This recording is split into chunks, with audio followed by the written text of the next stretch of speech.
Hello నమస్తే. Welcome to second inning with Naresh మన YouTube ఛానల్కి స్వాగతం. ఈరోజు కుల్దీప్ వచ్చిండు, మ్యాచ్ గెలిపించేసిండు. ఢిల్లీ మ్యాచ్ గెలిచింది. ఫస్ట్ టాప్ ఆర్డర్ని అయితే కుల్దీప్ కూల్చేసిండు. ఫస్ట్ టాస్ గెలిచి బ్యాటింగ్ తీసుకుండు ఎల్ఎస్జీ కెప్టెన్ రాహుల్. తీసుకొని సిక్స్ ఓవర్స్లో పవర్ ప్లేలో 54 రన్స్ మంచిగానే చేశారు. తర్వాత కుల్దీప్ రాగానే లైన్ కట్టిరు. ఎంబడే రాహుల్, పురాన్, స్టోయినిస్ని తీసేసిండు. మెయిన్ వికెట్స్ అన్నీ తీసేసిండు.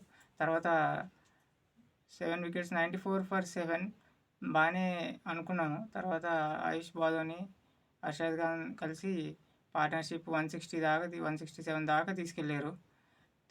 మంచి బాదోని ఆదుకున్నాడు ఎల్ఎస్జీని. మరి తర్వాత ఢిల్లీ బ్యాటింగ్ ఆ పిచ్లో గ్రౌండ్లో అయితే సరిపోదు స్కోరు ఎల్ఎస్జీ రికార్డు అయితే బ్రేక్ అయింది. 13 మ్యాచెస్కి 13. దాంట్లో ఇంతవరకు ఎల్ఎస్జీ ఫస్ట్ టైం ఓడిపోయింది. 13 మ్యాచెస్ అయితే రికార్డు. ఇంతవరకు వాళ్ళే గెలిచారు. ఫస్ట్ టైం 160+ చేసి ఢిల్లీ గెలిచింది. తర్వాత ఢిల్లీ బ్యాటింగ్ వచ్చింది. పృథ్వీ షా మంచి స్టార్ట్ ఇచ్చిండు.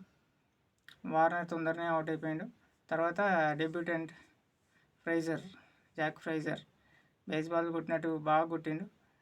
4 సిక్సర్లు. మ్యాచ్ని అయితే 1 side చేసేసిండు, out అయిపోయిండు. Rishabh పంట్ Prithvi Shah out అయిన తర్వాత రిషబ్ పంట్ ఫ్రైజర్ కలిసి మంచి పార్ట్నర్షిప్తో మ్యాచ్ని అయితే మొత్తం వన్ సైడ్ అయిపోయింది మ్యాచ్. అయితే ఫ్రైజర్ అవుట్ కాగానే పంట్ కూడా అవుట్ అయిపోయిండు. కానీ మ్యాచ్ మాత్రం అయిపోయింది. ఐ హోప్ ఇద్దరు కలిసి ఈజీగా ఫినిష్ అయితే చేశారు. ఢిల్లీకి ఇది 2వ విజయం 6 మ్యాచ్ల్లో. ఇక్కడ నుంచి కొంచెం స్ట్రాంగ్గానే ఫైట్ ఇస్తుంది.